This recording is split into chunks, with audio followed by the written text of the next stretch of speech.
bí kinní kan bá ṣe mí Akpabio, Yahaya Bello àti gómìnà Kogi ní ká ẹ mú o, Natasha pariwo. Bí kinní kan bá ṣẹlẹ̀ sí obìnrin aṣòfin tí wọ́n ń pè ní Natasha àpótí Uduaghan, kinní náà yóò tú àwọn àṣírí ńláńlá kan o. Àkọ́kọ́ ni pé yóò tú àṣírí aburú tí àwọn olóṣèlú ń ṣe nílé ìgbìmọ̀ aṣòfin àgbà. Yóò tú àṣírí àwọn tó ń ṣètò ìdìbò nílẹ̀ yìí, ìyẹn INEC. Kinní náà yóò sì ṣe àfihàn irú àwọn ọlọ́pàá tí a ní Nàìjíríà wa yìí gan-an. Ohun kan tó dájú báyìí ni pé tí wọ́n bá lé obìnrin náà láti pa á, ṣùgbọ́n tí wọn ò rí i pa, bí òun àti àwọn ará àdúgbò tó ti wá ní Kogi kò bá múra dáadáa, wọn yóò yọ ọ́ nílé ìgbìmọ̀ aṣòfin. Tí wọ́n bá sì yọ ọ́, kò sẹ́ni méjì tí wọn yóò fi rọ́pò ẹ̀ ju Yahaya Bello lọ. Bí a ti ń wí yìí, àwọn kan ti ń tẹ pósítà káàkiri. Wọ́n ya Yahaya Bello síbẹ̀, wọ́n sì sọ pé òun làwọn fẹ́ kó wá ṣojú àwọn. Ọ̀pọ̀ àwọn ará Kogi ni wọ́n mọ̀ pé bí irú eléyìí bá ṣẹlẹ̀, tí ọkùnrin gómìnà Kogi tẹ́lẹ̀ yìí bá di ẹni tí wọ́n fi rọ́pò Natasha, á jẹ́ pé ìwà ìbàjẹ́ kò ní jẹ́ kí Nàìjíríà ní ìdàgbàsókè kankan. Ohun tí wọ́n ṣe ń sọ báyìí kò ju ìdààmú tí Yahaya Bello yìí kan náà kó bá àwọn ọlọ́pàá, àwọn DSS, àwọn EFCC àti àwọn adájọ́. Ìdààmú tó kó wọn sí lẹ́nu ọjọ́ mẹ́ta yìí tí wọ́n ní Yahaya Bello kó owó jẹ, tí FCC ní kó wá ṣàlàyé bí ọ̀rọ̀ ti jẹ́, tó kọ̀ tí kò yọjú sí wọn, tí àwọn DSS wá tí wọn ò rí, tí ilé ẹjọ́ pàṣẹ tí kò mú àṣẹ náà ṣẹ kó tó di pé ó yọkú lẹ́níjọ́ kan. Ẹjọ́ ọ̀rọ̀ náà wà nílé ẹjọ́ bí a ti ń wí yìí, kódà kò tí ì débì kankan rárá. Bó bá wá ṣe pé irú ẹni bẹ́ẹ̀ náà ló tún ń làkàkà láti wọ ilé ìgbìmọ̀ aṣòfin tó ga jùlọ, tàbí tó bá jẹ́ irú ẹni bẹ́ẹ̀ ni olórí ilé ìgbìmọ̀ aṣòfin àgbà pátá nílẹ̀ wa, Akpabio rò pé òun lè lò láti fi ìyà jẹ aṣòfin obìnrin tí wọ́n jọ ní èdè àìyedè, á jẹ́ pé nǹkan ti bàjẹ́ lóòótọ́. Bẹ́ẹ̀ ohun tí Natasha wí nìyẹn. Ó pariwo gidi lọ́jọ́ ajé tó kọjá yìí pé òun lọ sí ìpínlẹ̀ Kogi o, níbi tí wọ́n ti bí òun tí òun kì í ṣe ọmọ àlè ibẹ̀. Òun fẹ́ lọ bá àwọn èèyàn òun ṣọdún ni o. Àmọ́ bí kinní kan bá ṣẹlẹ̀ sóhun, Akpabio, Yahaya Bello àti Ahmed Usman Ododo tí í ṣe gómìnà ìpínlẹ̀ ọ̀hún ni kí wọ́n mú o.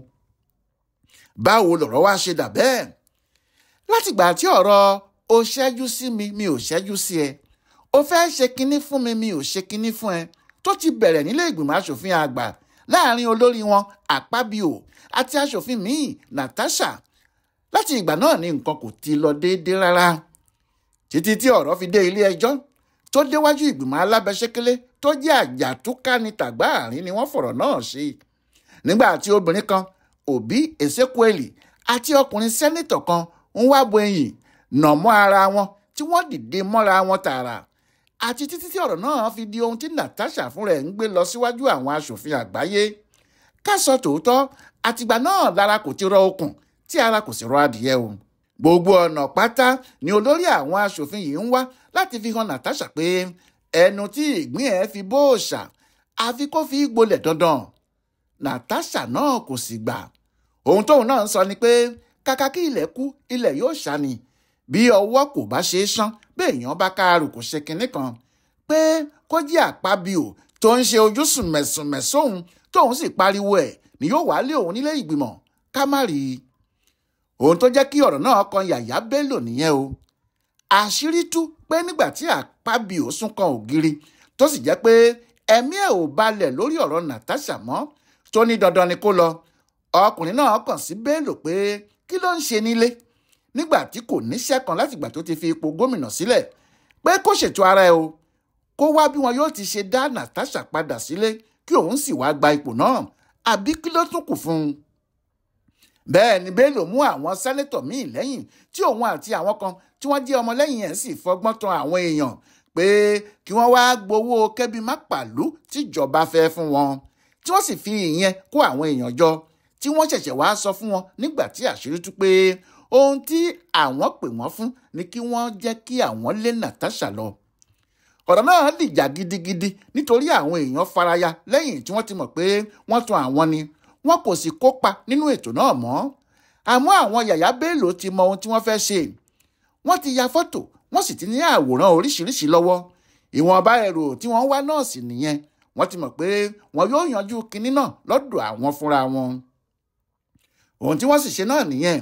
Ìròyìn fìdí ẹ̀ múlẹ̀ pé níbì kan ni wọ́n jókòó sí tí wọ́n sì kọ orúkọ oríṣiríṣi èèyàn tẹ́nìkan kò lè mọ ilé tàbí ọ̀nà wọn, tí wọ́n kó àwọn orúkọ náà jọ tí wọ́n sì fi ránṣẹ́ sí àjọ tó ń ṣètò ìbò INEC, tí wọ́n ní àwọn ti fẹ́ pe Natasha wálé láti ilé ìgbìmọ̀ asòfin àgbà, pé àwọn wọ̀nyí ni o, nítorí wọ́n ní àwọn kò fẹ́ mọ́. Ẹ̀rín làwọn òṣìṣẹ́ àjọ tí wọ́n ń ṣètò ìbò fúnra wọn rìn nígbà tí wọ́n rí ìwé orúkọ táwọn Yahaya Bello ṣètò tí wọ́n sì kó ránṣẹ́ sí wọn, nítorí àwọn náà mọ̀ pé ayédèrú ni, kò sí àdírẹ́sì gidi, kò sí nọ́mbà tẹlifóònù, kò sí ti ímeèlì. ń làwọn INEC bá sọ bẹ́ẹ̀ síta pé ohun tí wọ́n kọ yìí kì í ṣe orúkọ àwọn èèyàn gidi o, nítorí kò sí bí àwọn ṣe lè rí àdírẹ́sì wọn tàbí tí àwọn lè bá wọn sọ̀rọ̀. Ohun tó wá ya gbogbo ayé lẹ́nu ni pé INEC tó fẹnu ara wọn sọ bẹ́ẹ̀ yẹn, wọ́n ti sọ àrò àná di bá míì kí ojúmọ́ tó mọ́, nítorí níjọ́ kejì ni wọ́n ti ní àwọn ti rí àdírẹ́sì tí àwọn wà, àwọn ti rí àti tẹlifóònù àwọn tí wọ́n kọ̀wé wá 250,000 250,000 ní gbogbo wọn.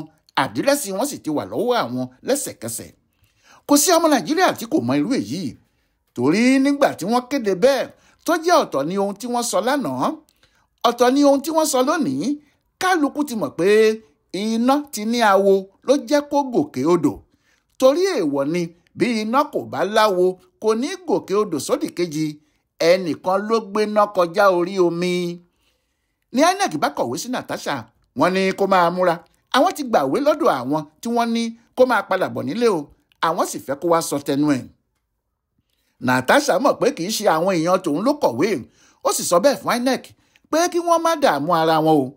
Òun ò ní ẹjọ́ kan yí bá àwọn èèyàn tí wọn kì í ṣe àwọn ará àdúgbò àwọn rò, torí òun mọ àwọn tí wọ́n jókòó kọ gbogbo orúkọ náà. Bí ọ̀rọ̀ bá sì tó sọ, òun yóò sọ síta gbangba. Òun kò ní sọ ọ̀rọ̀ náà ní kọ̀rọ̀ rárá, gbangba làṣà ta ni. Ó ní òun ò sí nílé, òun wà nílùú òyìnbó, àmọ́ òun ti ń padà bọ̀. Bí òun bá ti wá dé, àwọn yóò yanjú ọ̀rọ̀ náà ní ìpínlẹ̀ àwọn gan-an. Ohun tí Yahaya Bello àti Akpabio fúnra wọn gbọ́ tí wọ́n fi tún bẹ̀rẹ̀ wàhálà lákọ̀tún nìyẹn, pé Natasha ń padà bọ̀ wá sílé ní Kogi. Kíá ni Akpabio, ẹni tí kì í ṣe ará Kogi, ti bínú sí ìrìn àjò tí Natasha lóun fẹ́ rìn yìí. Ó ní ṣe irú àsìkò yìí ló yẹ kó máa lọ kó àwọn èèyàn kan jọ ni. Bẹ́ẹ̀ náà ni Ahmed Usman Ododo ti ṣe gómìnà wọn. Wọ́n wá sọ láàrin ara wọn pé kí wọ́n rí i pé Natasha kò wọ̀lú o. Wọ́n ní kí wọ́n má jẹ́ kó wọ ìpínlẹ̀ Kogi, torí bó bá wọ ìpínlẹ̀ náà àṣírí lè tú, nítorí ọ̀pọ̀ èèyàn ni yóò rọ́ jáde tẹ̀lé, yóò sì hàn pé irọ́ làwọn pa pé àwọn ará Kogi kan láwọn kò fẹ́ mọ́. Àmọ́ bẹ́ẹ̀ kọ́ ni wọ́n ṣe gbé ọ̀rọ̀ náà kalẹ̀ o. Wọ́n ní tó bá wọ ìpínlẹ̀ Kogi wàhálà lè bẹ́ láàrin ìlú ni. Kíá ni ìjọba ìpínlẹ̀ náà ti sọ̀rọ̀. Wọ́n ní àwọn pàṣẹ wàá báyìí pé kò gbọ́dọ̀ sí àpéjọ kankan níbìkan. Àwọn èèyàn kò gbọ́dọ̀ péjọ pé wọ́n ń pàdé ẹnìkan tàbí wọ́n ń ṣe mítìnì. Bẹ́ẹ̀ ni kò gbọ́dọ̀ sí pé ẹnìkan dé tí àwọn èrò wá ń rọ́ tẹ̀lé. Wọ́n ní ẹni bá ṣe bẹ́ẹ̀ lùfin ìjọba ni o. Ọjọ́ Ìṣẹ́gun ọjọ́ 1 oṣù kẹrin yìí ni Natasha lòun fẹ́ wọ ìlú wá. Ọjọ́ Monday níjọba Òdòdó kéde pé ará Kogi kan kò gbọ́dọ̀ jáde. Bí òun ti sọ bẹ́ẹ̀, bẹ́ẹ̀ náà ni kọmíṣánná ọlọ́pàá ìpínlẹ̀ ọ̀hún Mila Dantawaye náà kéde pé àwọn ọlọ́pàá ti fòfin de gbogbo àpéjọpọ̀ níbi gbogbo ní ìpínlẹ̀ Kogi. Ẹnìkan ò gbọ́dọ̀ jáde o. Bẹ́ẹ̀ ni àwọn èèyàn kò gbọ́dọ̀ wọ́ tẹ̀lé ara wọn tàbí kí wọ́n máa wọ́ tẹ̀lé mọ́tò níbikíbi. Kí oníkálukú jókòó ẹ̀ síbi tó bá wà, kí wọ́n sì máa bá iṣẹ́ ajé wọn lọ láì kóríjọpọ̀ síbì kankan. Bóun ti wí bẹ́ẹ̀ náà ni alága ìjọba ìbílẹ̀ Òkèhì ní Kogi náà sọ, ìyẹn Amoka Monday. Ó gbé kọ́fíù jáde lẹ́sẹ̀kẹsẹ̀. Ó ní kọ́fíù wà o, ẹnikẹ́ni ò gbọ́dọ̀ máa rìn kiri níbikíbi níjọba ìbílẹ̀ àwọn, kó nílé gbélé o. Ọ̀rọ̀ náà ya àwọn èèyàn lẹ́nu, nítorí ọmọ Òkèhì ní Natasha. Wọ́n sì ti mọ̀ pé kò sí bó ṣe lè dé Kogi tí kò ní dé Òkèhì, nígbà tó jẹ́ níbẹ̀ ni wọ́n ti dìbò fún. Ìlú ẹ̀ ni, ilé ẹ̀ ni. Àmọ́ alága kánsù ti gbé kọ́fíù jáde. Kò sí ẹni tí kò rí ọwọ́ Yahaya Bello àti ti Akpabio nínú gbogbo ọ̀rọ̀ yìí. Àbí báwo làwọn ìjọba, ọlọ́pàá, alága kánsù yóò ṣe kó gbogbo òfin báyìí palẹ̀ nítorí olóṣèlú kan, obìnrin for that matter? Nǹkan míì wà nídìí ẹ̀ ni. nígbà tí obìnrin náà sì ti wá fi sórí ayélujára pé wọ́n lè pa òun o àmọ́ bí ohunkóhun bá ṣẹlẹ̀ sóhun Akpabio àti Yahaya Bello pẹ̀lú òdòdó ni kí wọ́n mú. Àwọn ìjọba wọn sáré gbèwé jáde pé ọ̀rọ̀ àdàlúrú lobìnrin náà ń sọ o, ó kàn fẹ́ kó àwọn sí wàhálà táwọn kò mọ̀dí ni. Ohun tí àwọn sọ ni pé kó má wàá dá wàhálà sílẹ̀ ní Kogi, kó jókòó ẹ̀ síbi tó wà. Nítorí èyí àwọn èèyàn ti rò pé Natasha kò ní í wá mọ́, àfi bí obìnrin náà ṣe dé pẹ̀lú hẹlikọ́pítà sí Òkèhì lọ́jọ́ Ìṣẹ́gun Túsídéè tí wọ́n ní kò gbọ́dọ̀ wọ̀lú gan-an. Òun àti ọkọ ẹ̀ wọ́n sì dé sáàrin ìlú wọn níbi tí hẹlikọ́pítà náà sì balẹ̀ sí ni wọ́n dúró sí. Àmọ́ kí ni hẹlikọ́pítà náà balẹ̀ sí ni o, àwọn ẹni tí kò lè rìn ní kí wọ́n gbé àwọn débẹ̀. Èrò náà pàpọ̀ jù. Nígbà tí obìnrin sẹ́nítọ̀ náà rí àwọn èrò tí wọ́n rọ́ wá pàdé ẹ̀, ẹkún gbọ̀n. Ó ní òun kò rí irú ìfẹ́ bẹ́ẹ̀ rí o, nítorí àwọn ò sọ pé àwọn ń bọ̀ fún wọn, àwọn kàn wá sílé fún tọdún ìtúnu àwẹ̀ ni. Obìnrin náà ní àwọn kò rú òfin kankan o, nítorí ìjọba ti ṣòfin kónílégbélé, ìlú àwọn làwọn sì wá, àwọn kò lọ sílùú onílùú tàbí ilé onílé kankan. Ó ní ìjọba ti ní kí mọ́tò kan má rìn débi tí àwọn èrò yóò máa tẹ̀lé. Ó ní nítorí ẹ̀ làwọn kò ṣe gbé mọ́tò wá o, hẹlikọ́pítà ni àwọn gbé wá tó sì gbé àwọn déwájú ilé àwọn gan kó tó balẹ̀. Kò sì sí èrò tó rọ́ tẹ̀lé àwọn lẹ́yìn ju àwọn ọmọ ilé kan náà tí àwọn jọ wá pàdé fún tọdún lọ. Níbẹ̀ ló ti tún ṣàlàyé pé àwọn kan ń lépa ẹ̀mí òun lóòótọ́ wọ́n fẹ́ pa òun, ṣùgbọ́n òun mọ̀ pé Kinni náà kò ní í ṣeé ṣe fún wọn. Ó ní wọ́n ti gbìmọ̀pọ̀ láti pa òun sí Òkèhì nítorí wọ́n ní tí àwọn bá pa òun sí Àbújá ọ̀rọ̀ yóò di ariwo, ṣùgbọ́n Òkèhì lòun wà yìí, ó sì tẹ́ òun lọ́rùn gan tí wọ́n bá wá pa òun níwájú ilé bàbá òun. Ó fẹnu ara ẹ̀ dárúkọ Akpabio, ó dárúkọ Yahaya Bello, ó sì dárúkọ gómìnà Ahmed Usman Òdòdó. Ó ní àwọn ni kí wọ́n béèrè lọ́wọ́ wọn bí kinní kan bá ṣe òun, nítorí gbogbo ọ̀tẹ̀ tó ń lọ yìí pátá àwọn ni wọ́n wà nídìí ẹ̀ o.